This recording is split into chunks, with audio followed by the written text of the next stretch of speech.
the victory and heads on into the winner's bracket. Well, he's charging bottom lane instead, so they're going for Forev. YapzOr's actually in kind of a nice position. The Wraith is cutting off the retreat, so YapzOr moves in. You get your first stun. There's two Spark Wraiths on either side. The creep wave soaked up one, but Forev dragged out way too far. And Immortals will take the T1 tower to follow. CK gonna go into Chaos Bolt, as well as his full ultimate. Phantasm needs that damage to kill off YapzOr with the Fade Bolt. Damage reduced, and reinforcements have arrived from Team Secret, but so as it has from MP. A three-man Dream Coil. They actually keep QO alive. He's salving up, ready to fight once more, and that Scorched Earth from FATA is now worn out. MidOne will arrive. A double damaging Dragon. A perfect time for MidOne to come in. A double kill for him, and now both sides will claim the safe lane tier 1 towers. Was it a Blink Dagger? He has a full Shadow Blade already actually coming on the Dragon Knight. Yeah, he's the one that wants to initiate, but he's being initiated on right now. Immortals, it's all over him. The Shadow Blade does come in, but Febby will find the kill just in time before the invis can be triggered off YapzOr. That little Arctic burn, or sorry, his darkness, just flying himself away. Puppey, reinforcements in, but now he's dragged in by QO. They're both stalking. Elder Dragon form has worn off though. I don't know if Secret really wants to fight this. They have to stall more. Spirit Breaker's charging top. We'll see if MidOne he doesn't react to it as all the fight in the mid. They charge the opposite direction, leaving FATA exposed, as well as that mid tier 1 tower. They can't really fight, not the Secret Shadow Blade. Around.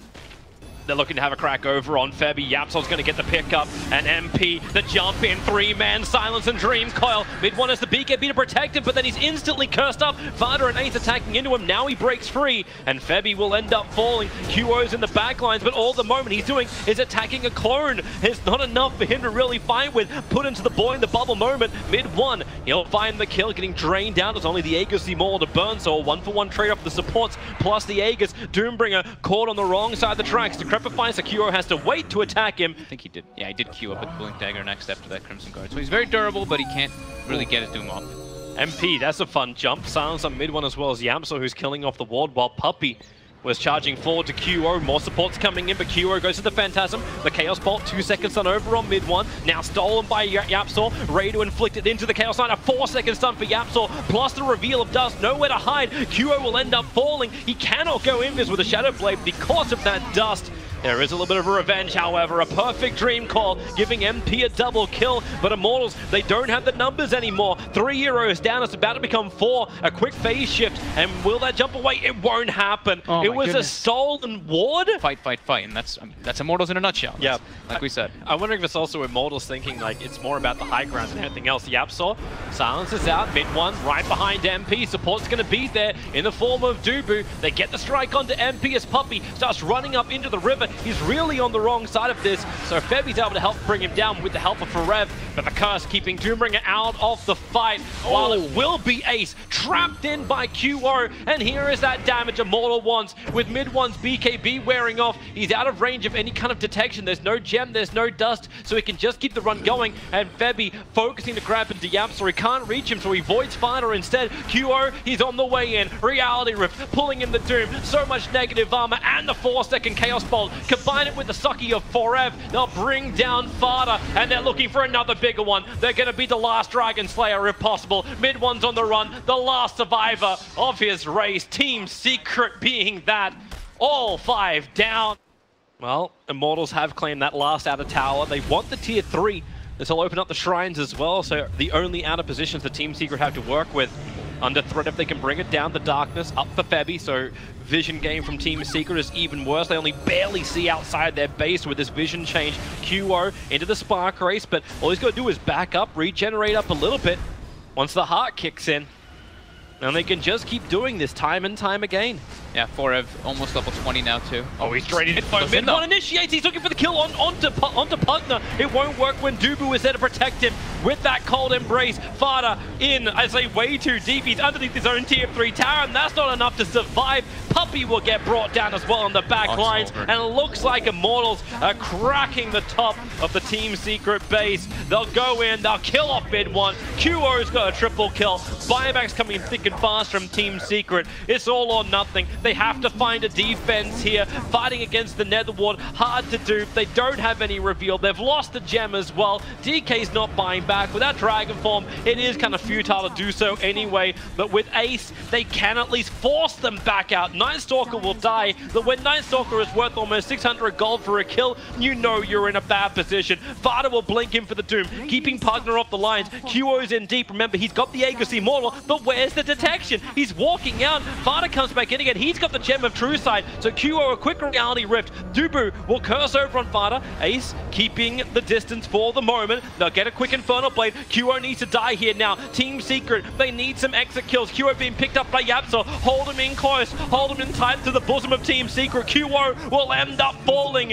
80 seconds for him on the sidelines, and for all the buybacks which Team Secret actually committed, they get huge kills on the way out, and they hold their mid ranks. Even if they lost their tier 3 tower, this has to be worth it in the position they were in. It's going to be wearing out soon. Maybe then you don't have the They're fight. trying to just pick it. They're trying to just go for it right now. They're looking at QO. Yep. Charge got the Doom on him. That is nice. Remember, he's still got the Harp, and that Shrine's available. If they can reach it, then Immortals will have a chance to fight. The curse is there, and space is getting created, and the counter curse is onto the Pugner, but the cold embrace from Dubu will protect him for a little bit. Ace is still there to bring in that magical damage, and under the Shrine, it's still not enough. Double buybacks on the way from Immortal. They want to win this fight while MP was picking up the back lines. Rupik is down for the count. Ace also caught in no man's land. What do you change to be effective? Maybe not this, like losing Dubu in such a position. Oh, actually, maybe they don't. MP jumps in, double Dream Call. Initiation was there. YapzOr goes up, tries to protect it, but just amplifies the damage of MP's Dagon.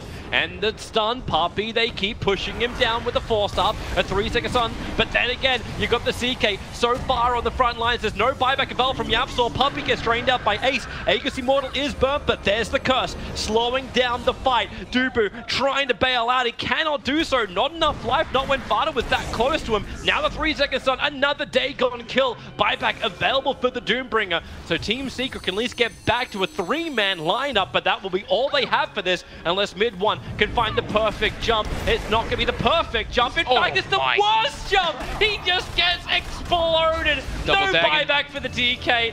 What do you do here? The Doombringer and the Arc Warden, they are the ones that have to hold it, but Ace gets pulled in. It's the BKB doing the work, at least for his clone. The real one is back at base, but this looks like a double lane of racks that Immortals can now claim. Disadvantageous positions, but yeah, Immortals with that age. It's holding in close, out of vision of Immortals, hoping that someone will just come an inch too close. They're probably hoping more on MP. What? Hey! What? Control, Alt, Delete, Hero. Literal 2200 damage. It's like the second he gets bailed, and the crap is like, okay, well, I'm done. QO walking up into the high ground, getting stun up, comboed. He's got Phantasm down. That's a lot of drain, and now MidOne, the damage! All that Dragon Blood armor and regeneration Ace counting for nothing, and a 4-second stun on Ace. That could be the game right there. Ace will buy back. YapzOr trying to buy some time with a Ghost, but once again, all it does is amplify MP's power. 4 heroes down, none of them have buyback. Megas will be granted to Immortals, pushing up the daisies. GG. Trust the Huskar pick, what can we say? Okay. One actually might just get dove out right now. Yeah, this may be the first blood. He's got no way out of this one. A quick searing change, but Dubu, Splinter Blast, it doesn't bounce up to MidOne, but it won't matter.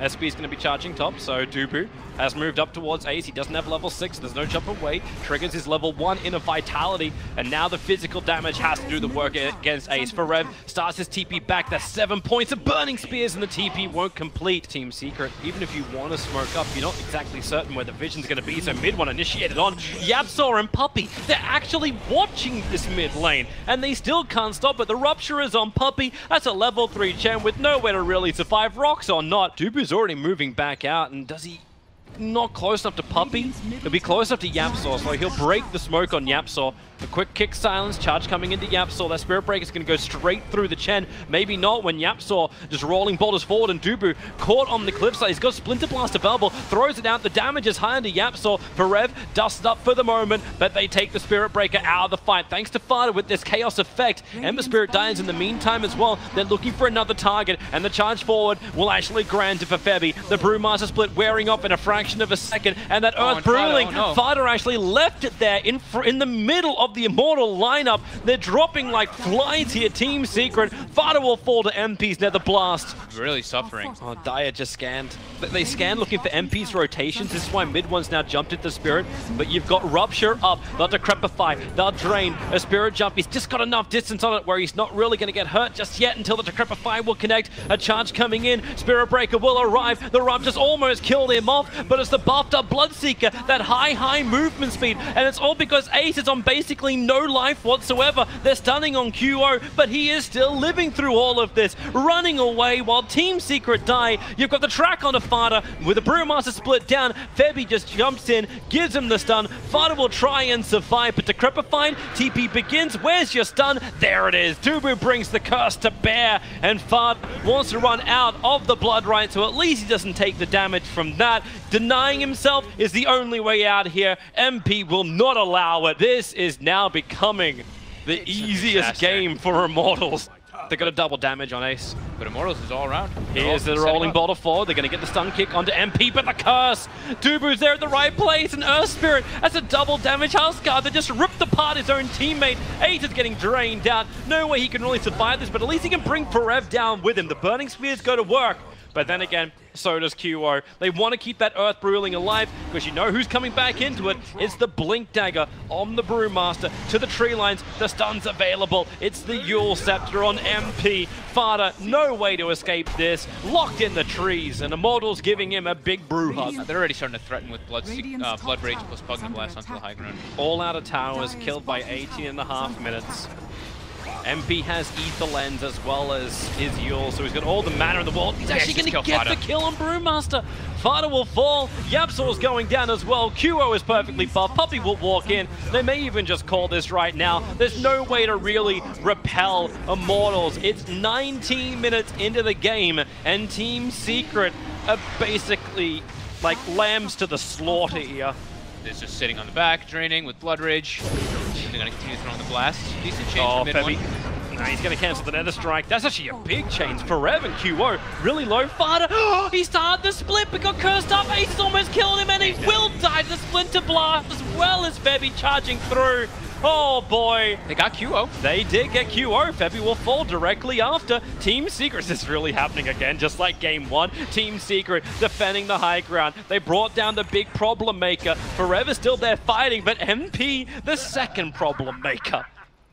Finding the kill onto YapzOr. Hunting in the tree lines. Ace will move over. Life breaks available. Jumping down to MP. Begins his TP with the Decrepify and Huskar. No way to attack into him. It was a bit greedy by them. Everyone getting split up.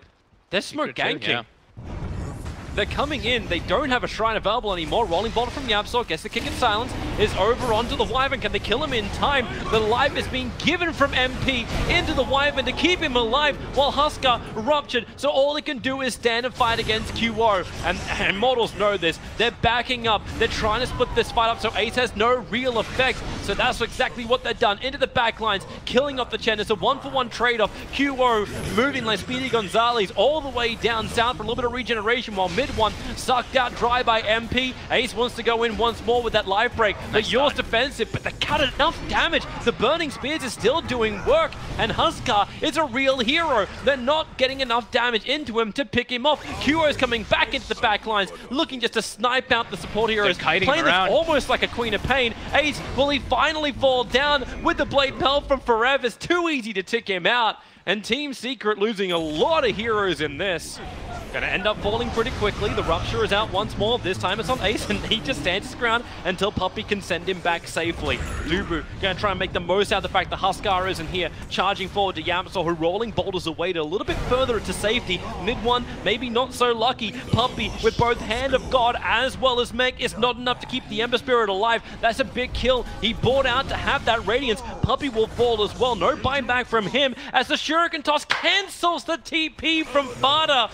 Bouncing off the corpse of YapzOr into the Brewmaster, and this started to look better for Team Secret, but it escalated quickly. 4 heroes down, no buybacks available, and the one sole remaining hero charging forward. Febby will catch him out. You can turn on the Blade Mail. There's nothing Ace can really do to fight this. Rupture's Playing at a detriment is extremely difficult.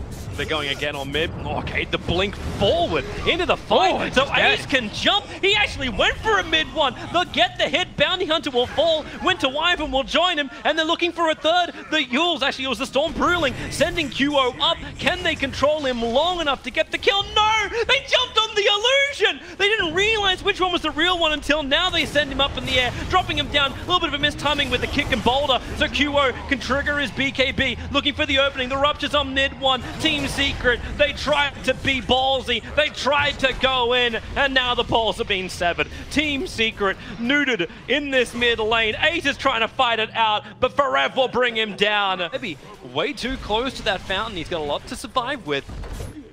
A Brewmaster cannot survive this, and Febby, Nether Strike's available. Maybe a little bit too close to the fountain for his liking. He's teasing him. He really is. This is a message sent by Immortals to every other team that's there. Kick him in, he'll charge out, but with the curse, they want to battle in, and they are farming the fountain of the Team Secret heroes. Your base is Immortals' base. QO will die to the fountain.